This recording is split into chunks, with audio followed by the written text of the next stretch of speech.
a second, let me just start recording this for our members who maybe are not on, but I'm really excited today because our guests are people that I've known for several years, and they're amongst my favorites, and I'm not embarrassed or ashamed to say that.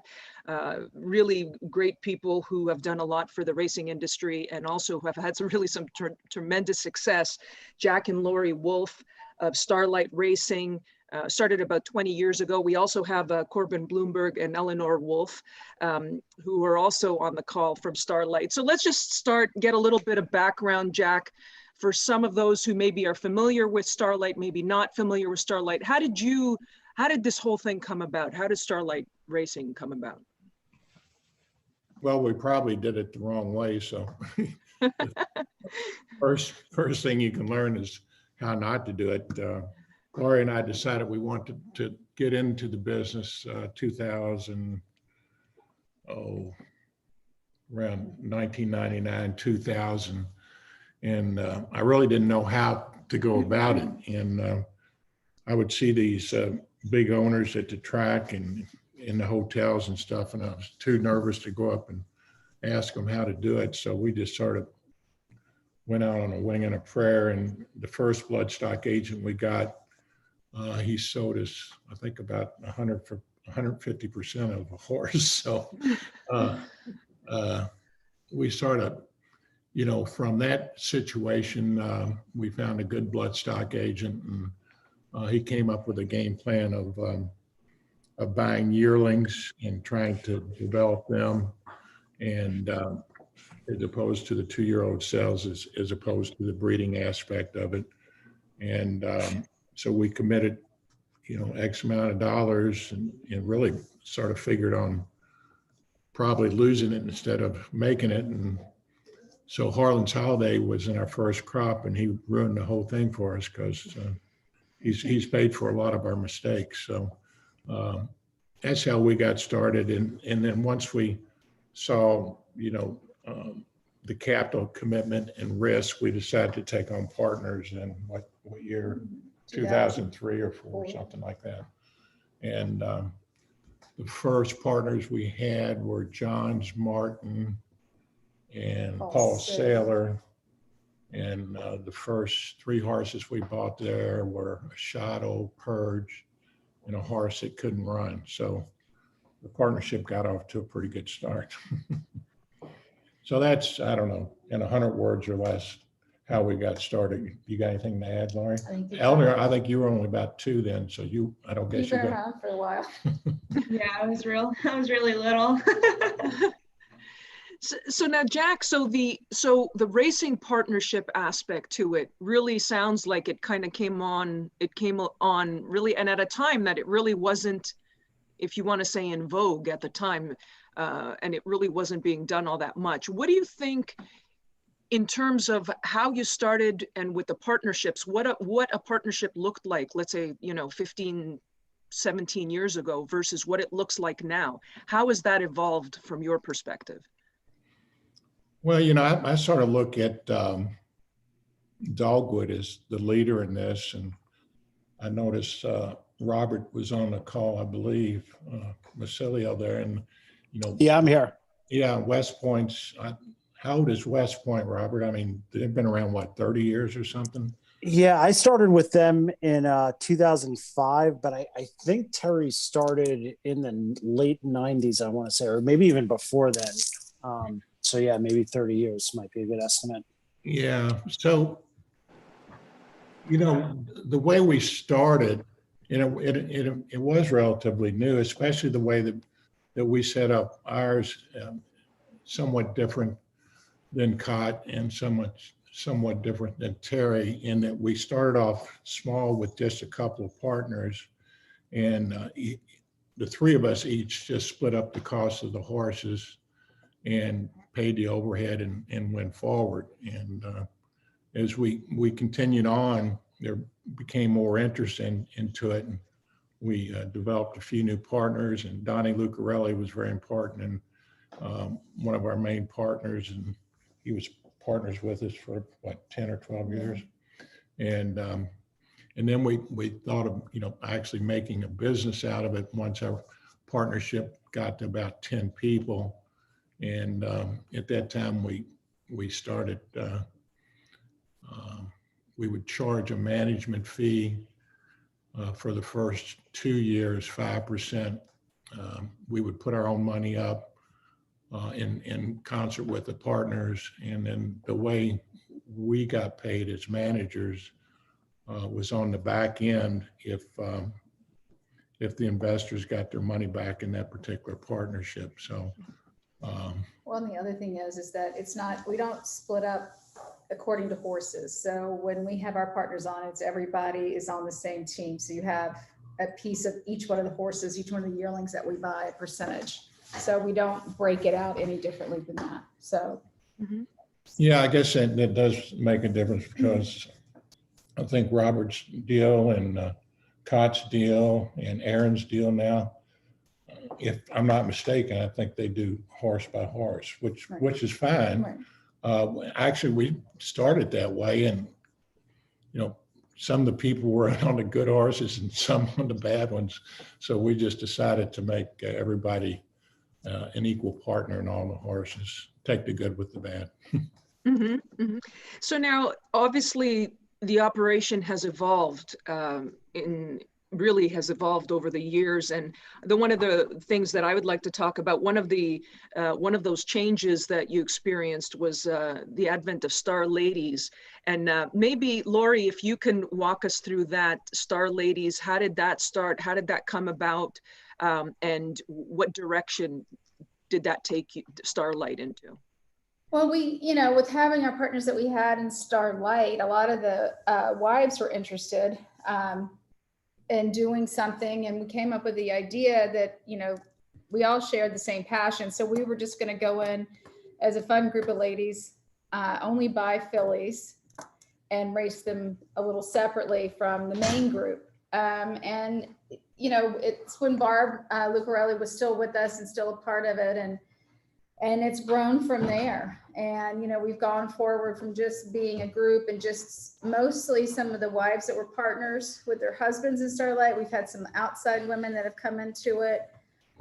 We have partnered with, about 2 years ago, It's All About the Girls. So we had a couple of fillies that were able to run in France to try, to get the same idea that, you get women together, we like to have a good time. And if you could throw in some travel here and there, no one seems to mind that at all. Unfortunately, we all know how COVID has changed the dynamic over the past year.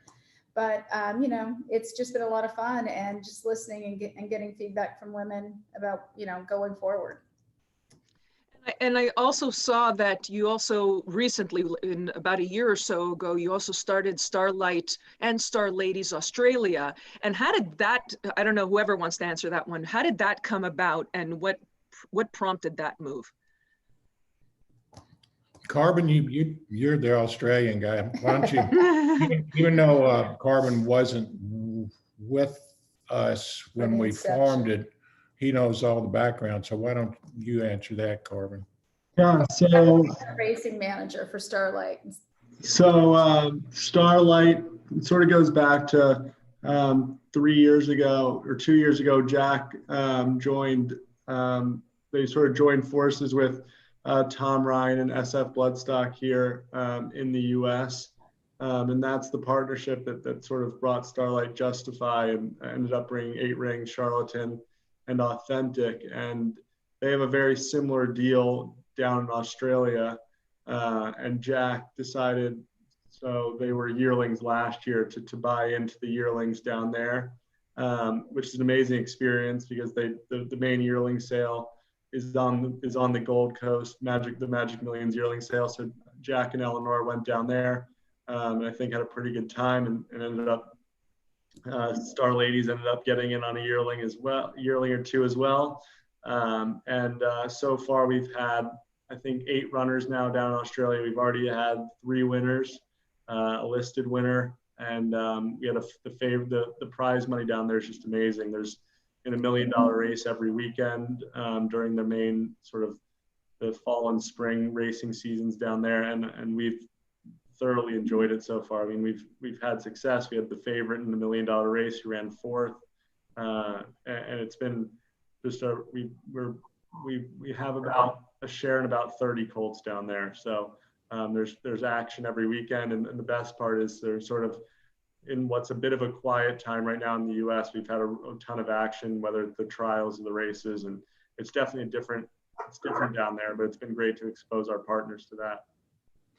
You know, Corbin, to that point, actually, I've been to the Magic Million sales several times. It's spectacular. I think I love racing in Australia in general, but I was going to ask you about that in terms of how the Australian racing plays into the American racing. Do you have a lot of, so basically, do you have a lot of investors, or predominantly are all of the investors stateside, or do you have like a mix of maybe in Australia or internationally? Where are your principal people based?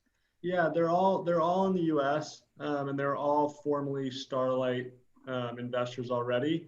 And I think the cool thing is that for us is that sort of our unique selling point in a way is that we're a U.S. partnership that has had so much success in the U.S. but also that has this global reach with the Australian side to it. And I think, you know, part of what's made it so exciting is learning about the Australian racing. And I was lucky enough to spend some time down there prior. And so getting to teach everyone about the Australian racing, you know, a lot of our group didn't know what a trial was prior to that. And it's been, I think it's like a whole new world almost, which has made it so exciting and new learning about new races and sort of all learning about it together. And then having the success on top of it has been really unique and really exciting. Mm-hmm. Eleanor, speaking of world, I'm sorry, Jack, were you going to say something? No, I was heading in the same direction you were. Go ahead.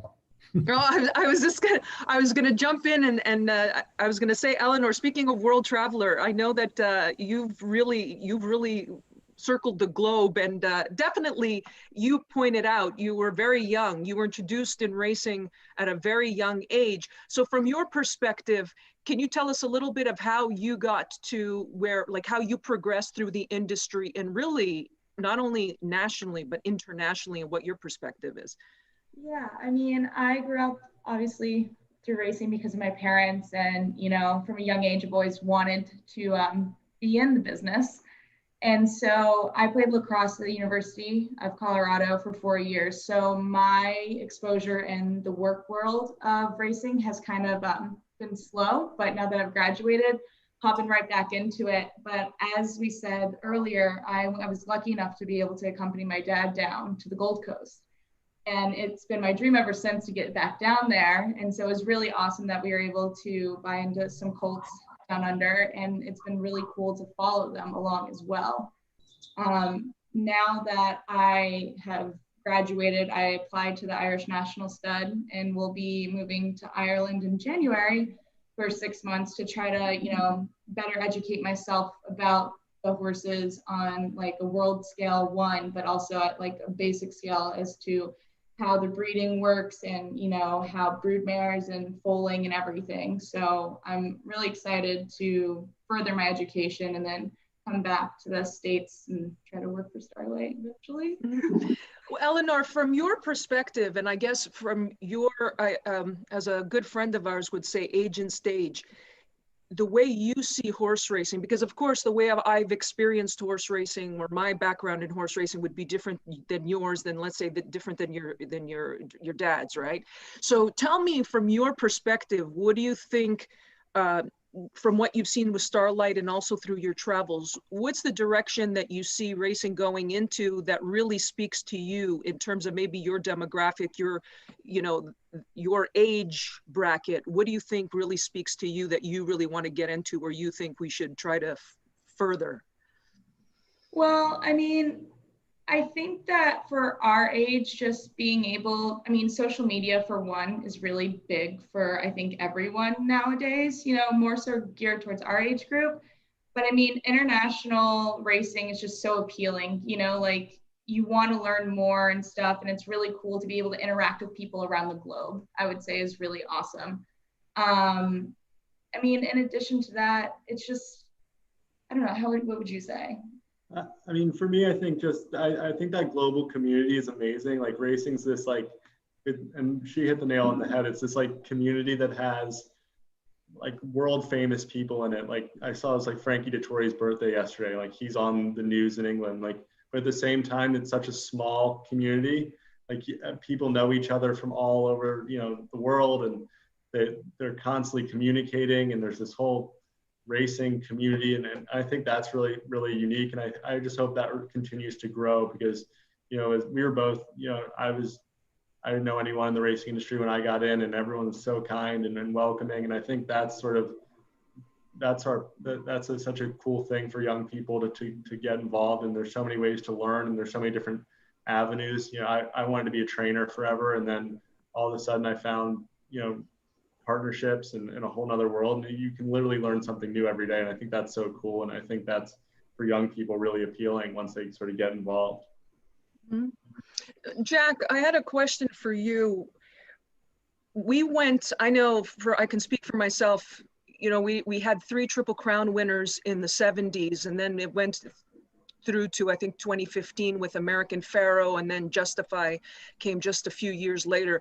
Can you tell us a little bit about how you got involved with Justify, and just that whole experience of being involved with a horse winning the Triple Crown, which for many of us, we went through a lifetime of not experiencing, you know, a Triple Crown until American Pharoah, at least. So can you tell us a little bit about that whole experience?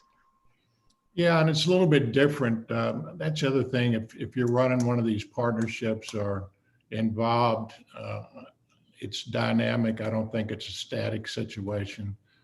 And we tried something for the first time that was a little different, which was, you know, SF Bloodstock. I've known Tom for a number of years socially, and done some business with him at SF. And he approached me about, you know, leasing the racing rights on some of his horses, which economically is a much better deal if you're the seller instead of the buyer, generally speaking.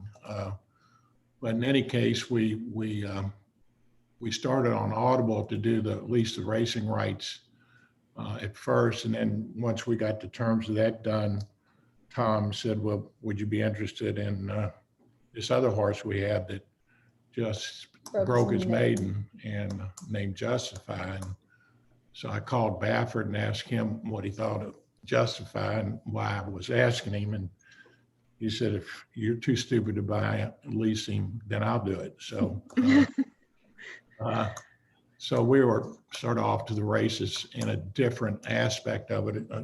The good news is we got to participate in the race earnings and attending the races and all that. And like I say, the seller of the racing rights still made a lot of money in the breeding rights, which we all know that's where the money is. But in any case, that's how we started with Tom, and we've just bought our 3rd group of yearlings with them, and Saul is in that partnership, and a few other people. But it's how we got into the Justify thing. And it was, you know, a few of the partners have verbalized how, you know, how it's really changed their lives, and how much fun it was and all that stuff. And I know, Robert, you probably in on the Derby winner you guys had, a few years ago.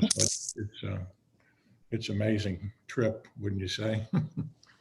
So I was not in on that horse. He was, you know, so that was a horse that was owned primarily by the Violas, and Vinny Viola is a West Point graduate of, I think, maybe 6 or 7 years before Terry. Terry, who runs West Point Thoroughbreds, also went to West Point, and so they have a very good relationship. And after, I think right before the Florida Derby, Vinny had sold kind of a very small piece to West Point to kind of get them in, and I kind of passed on that. So I unfortunately was not a part of it. But yeah, I know from like the handful of partners that were there that they kind of say the same things that you guys are saying in terms of just a life-changing experience. But yeah, no, I mean, it's a special thing for sure. And then, you know, Christina, fast forward to this year with Authentic, when we sold the breeding and racing rights to Spendthrift, and then they in turn sold a piece of their racing rights and breeding rights to my racehorse. You know, you see the evolution of, you know, we talked about the early days of partnerships, and Mr. Hughes has been invested in this company for, I don't know, year and a half or so. And so he's all behind it. And, you know, I read an article in Blood Horse today that, you know, you can say you own the Derby winner for $200 a share or something now. What the economics are of that, you know, that's questionable, but it's a good way to get people started in a business and get exposed to it. Mm-hmm. Now, Jack, looking back, one of the members had sent in a question for you, and what they wanted to know was, what were some of the struggles that you encountered when you first started out, or maybe early years, or maybe even now, really, quite frankly, in terms of the way your operation, the way it was modeled early on? What were some of the struggles that you faced early on, and how did you resolve those? I think I resolved them by drinking more, but what would you say were the frustrations? You know, I think like any business you come into, and I think people have learned that it's a tough business to just come in straight off the street and not know anything. And we had quite a few lessons that cost some money. So we were quick to learn those lessons. And when we felt we were not in a situation dealing with somebody we felt comfortable with any longer, those people were, you know, cut out, and we got to know other people. And, you know, and we truly do try to surround ourselves with some of the, you know, the intelligence, the, you know, the thoughtfulness, the truthfulness. It's all about the horse. And I think that that's been one of the things that we've tried to continue to do to expand, you know, our knowledge, because you can learn something every day. From that aspect, that was one of the big things early on. Yeah, and I think one of the sort of frustrating things to me, and Marvin, what do we, I guess we got 12 or 13 partners now, which doesn't seem like a lot, but I think one of the best things we got from hiring Carbon is, you know, is the communication to the partners. And I don't think I've done a very good job of that through the year, you know, rely on emails and texts, and, you know, now the younger people are doing it differently. It's just, we don't get to see and talk enough, especially in this last 9 months with the partners. And I think Carbon and Eleanor both have done a great job of improving the communication through the website and through whatever those other things y'all do. So I don't know if that answers your question, but I think it's pretty much does. Yeah, I think it does, actually. And Corbin, just to jump off of Jack's question or his comment just a second ago, what have been some of the things that you've tried to do in the world of, you know, 2020 coronavirus? Obviously, it was huge. It changed, you know, not being able to go to the races. So a lot of the partners, you know, whoever's been invested can't, obviously we've experienced it with the Empire Racing Club. What have been some of the things that Starlight has tried to do to try to mitigate that a little bit? Yeah, the first thing we did, and I started in, I guess, early June. So the Sam Needed Derby was in June this year, and Authentic was in there, and we had a Zoom call with everyone that wanted to be on it, and we shared the screen and had the race up, and that went pretty well. He got beat, which wasn't great. And then we did that for the Haskell as well, which was great. So he won that. And then once sort of people started going to our partners were able to go to the races, we kind of stopped. We did a bunch of them for StarLadies when the runners were in France, which was great. Laurie got cracked open the champagne early, and everyone seemed to really enjoy that. And then we did one the other day, and we sort of put it on late, and like at 1 o'clock for a 4:30 race. And I just thought we hadn't done one in a while and that would be great. And we had unbelievable turnout. We had like 12 or so. It was sort of a good reminder that to keep doing that. And I think our overall just trying to, find ways to communicate as much as possible to feel like everyone's sort of close to the horse and sent, Charlatan worked the other day, sending out videos, just trying to, keep everyone as engaged as possible and doing, previews and reviews for the races and just be as sort of proactive as possible, because not being able to go to the races, I think you can feel very detached from it very quickly. Mm-hmm, mm-hmm. And yeah, and to continue with what Carbon's saying, the first races that we had, Bob Baffert was on them, and if you know Bob, I mean, he loves to talk, and he would stay on there as long as we were on there. So, and it's cool for the partners to actually get not only Bob's, but Todd Pletcher's inputs and stuff. And we periodically have had interactive meetings with the trainers, with the partners on the phone. But now what we've got is Carbon communicating verbally and also getting audio stuff from Baffert. And we don't have Pletcher on there, but Baffert and Baffert's guy at Los Al, and then Henry Field does a good job down in Australia. Well, I think that just to spin off, it's sort of like what we're doing right now. This is what we're all, it's hard to get everybody together, but everybody could be in their own place, have a drink, relax, fire questions away, and it's a very comfortable conversation. And we had one the other day with SF and our partners down in Australia. And so anybody had a question, you got to fire away. We were laughing, we're talking, Baffert cracking jokes. I mean, it's been a lot. It's almost been more intimate than going to the races themselves, because you get somebody where you'd never have, 20 minutes one-on-one almost basically with Bob or with Todd or with Henry or, at the races, because it's so busy. So that's been a nice turn of events that, COVID has done. It's really pushed this communication via Zoom. So we've had some fun with it. Laurie, you had said something a little bit earlier, and you're kind of like a little bit, you're saying something similar in regards to trainers specifically. When somebody's looking for a trainer now, from what I'm hearing from Jack, in terms of somebody, taking that jump into horse racing, maybe going in alone right off the bat might not be the ideal way to go into it. But when you're looking for a trainer, because I look at the trainers that you've had, of course, I would argue the best horses, except for Bob Baffert, who really in the last couple of years with the Justify, you've had Justify Authentic's been with Bob Baffert, but you've had tremendous horses with Todd Pletcher for many years, going back to a Shadow who's now she's in the Hall of Fame, Shanghai Bobby, Harlan's Holiday, Octave, we can go on. You guys have had a lot of nice horses. What is the recipe for picking a trainer? What is that? What have you modeled? How do you select a trainer? Because now even internationally, I think you have, maybe Nicolas Clement in France and a couple of trainers, Anthony Friedman in Australia. So what's the recipe?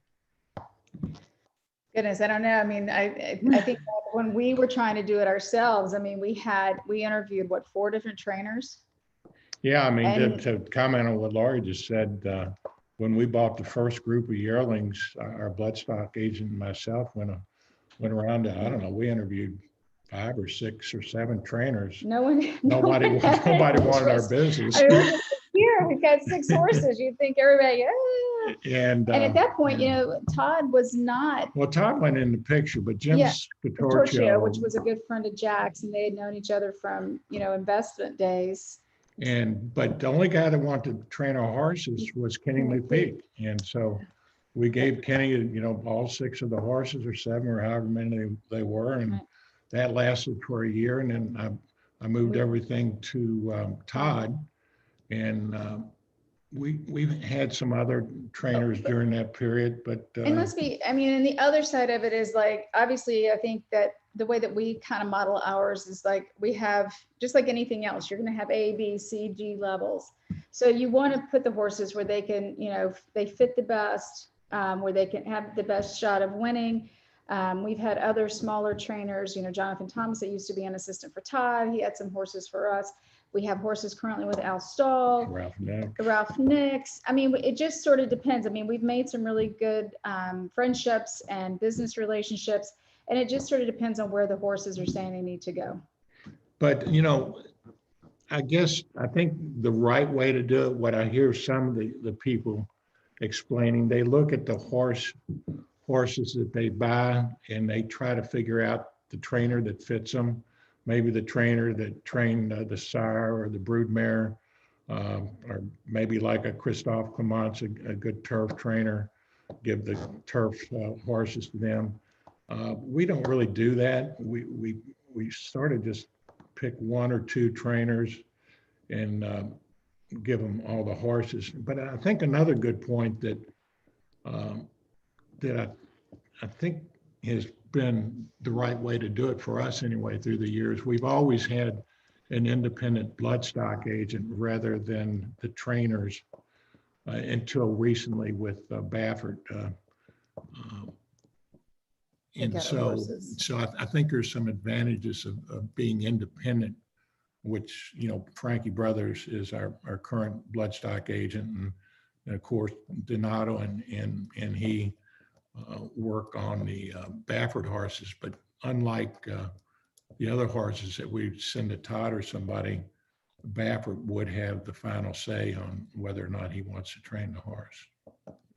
Well, Frank Brothers, actually, for those of you on the call, he trained for years, and he had a classic winner in Hansel who won the Preakness.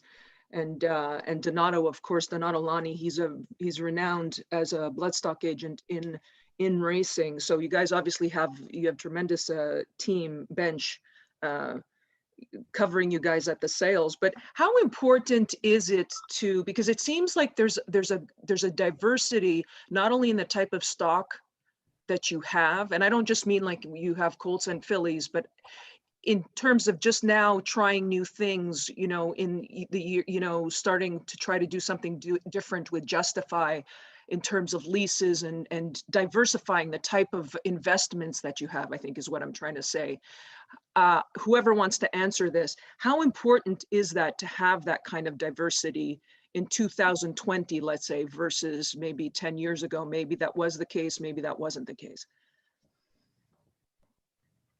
I think it's like any other business. You want to surround yourself with the best, in this case, best trainers, best jockeys, best bloodstock agents. And if everything goes perfectly down the road, then probably don't have much need to change up much. But, you know, I consider us very loyal owners to Todd and the people that we've dealt with in the past. Now, our relationship with Baffert is lowered the number of horses we have with Todd, but we were not at a point where we were doing terribly, but we saw an opportunity. We'd go to the sales, and we used to pride ourselves in buying horses in the 150 to 250 range and getting good runners. And it changed so much. The market changed so much. Everybody seemed to become smarter, and everybody was centering on the certain horses, and you end up having to pay $400,000, $500,000, $600,000 for the right horses. Recognized that we didn't have capital to do that. But when this opportunity came along with Tom Ryan and the other partners that he brought along with him, it was a natural to me to see how the market had evolved, and we had a very specific goal. We were buying all colts and sending them all to Baffert. So it just gave us some more diversification, and we were ready to try something differently.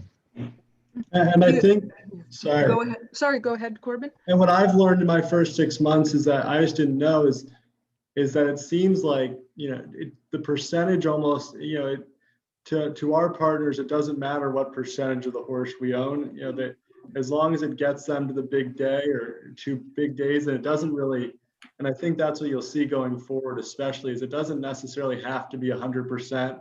There's not an ego thing with any of our horses. It's just getting there and getting to the day. And I think it's such a cool thing to see that all these people have come together on these colts. And when Authentic won the Classic, it didn't, everyone had different, they all owned horses on their own, or the different entities, not just even in Starlight, and everyone was sort of celebrating together. And I think it doesn't have to be 100% to have that thrill and that excitement. And that's sort of what I've learned so far, is I grew up following Starlight when I was young, and that was always 100%. And but just because it's less than 100, it doesn't seem to take any of the thrill away.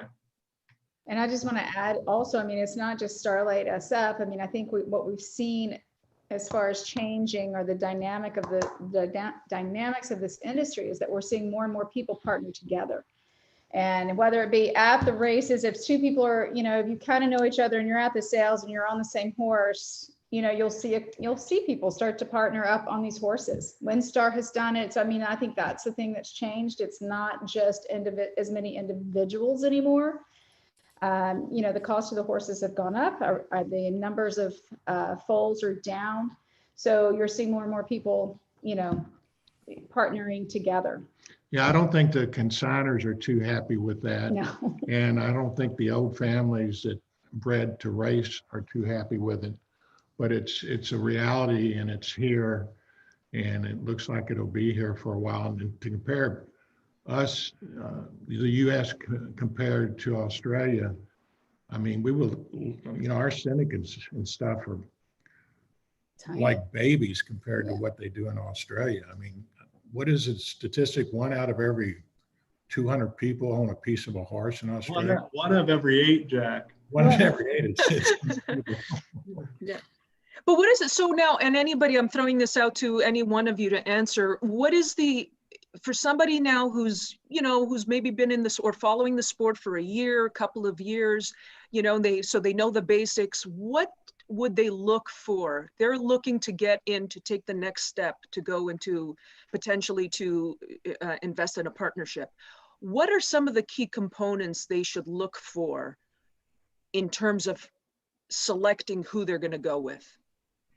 I think they have to select a partnership and do their due diligence on, I think this thing, owner view, don't they have all the syndicates listed and stuff? Mm-hmm. And you can research, you got to research them and sit down and talk to the principals. And, each one of these partnerships, I think, have a unique part about them. And depending on the amount of capital and the amount of risk and how the personalities work out, I think all those things are important. What do you think? I think so. I mean, you got to figure out, what works best for you and what makes you happy, because the whole reason you're doing this is because of your passion for this industry, and you want to have a successful horse. You want to be around, partners that share those same interests. And so the more research you do, the more questions you ask, I think you're much better off.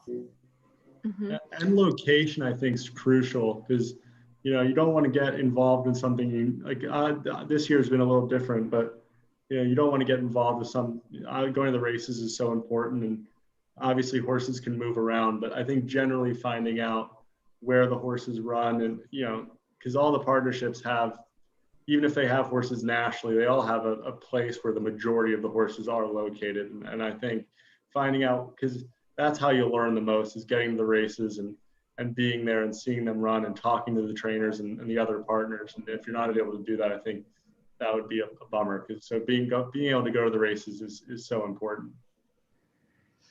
Corbin had mentioned a little bit earlier, he had talked about coronavirus and how that affected in terms of the experience for this year. From a business standpoint, how has Starlight reacted to 2020, and what are we thinking going into 21? Do we buy less horses? Do we buy more horses? Do we lease? Do we own? Has it changed anything for Starlight? Well, we've been through the 9/11 bombings. We've been through the 2008 depression, or whatever the hell you call it. And maybe we're there again, too stupid to react to realities, but we've never let it slow us down as long as we've had the capital to buy the normal number of horses that we do. And we got lucky in 2020 and had the best year we've ever had with those 3 big horses we've already mentioned. So we've already started for the 2021 partnership.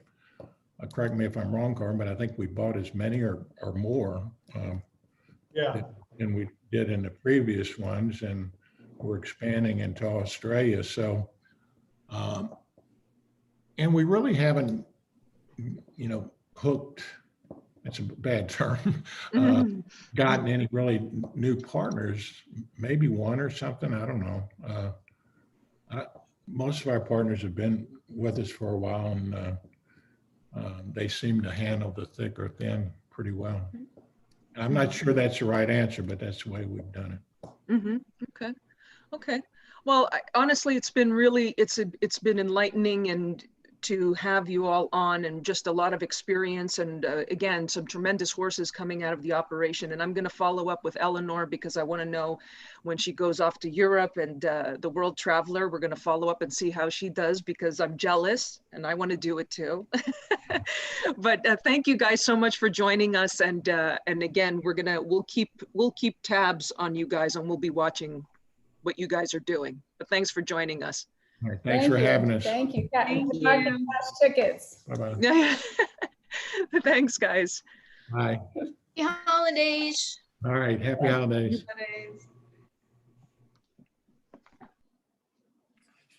Okay, so.